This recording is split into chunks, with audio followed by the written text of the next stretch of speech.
Also making news tonight, what started out as a purely voluntary for staff at Drifters on Arawak Key has ended up as mandatory group effort for all vendors at Arawak Key. Antoine Smith reports. For vendors at Arawak Key, a new clean outlook is on the horizon.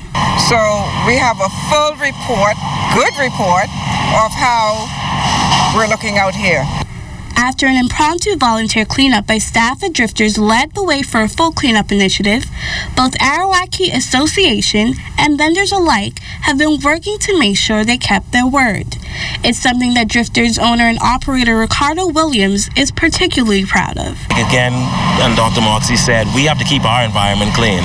And, you know, if we could do a little bit as a unit, speaking of Drifters, that it would inspire the other vendors from Arawak Key as well. We had a good turnout as well. We had a lot of support. Agriculture, as always. Tourism came through. Again, some of the vendors from Arawak Key came out again. And we just want to continue it. We're looking to do this every 2 weeks, you know, because we have to make it something sustainable. And then, like I say, hopefully we just shoot for the stars from there. Although it started out entirely voluntary, the Ministry of Agriculture took the initiative one step further, making it mandatory for all businesses at Arawak Key. Deputy Permanent Secretary Dr. Linda Moxie Brown says it is especially essential to the upkeep of the cultural hub, and not following the suit will result in a fine.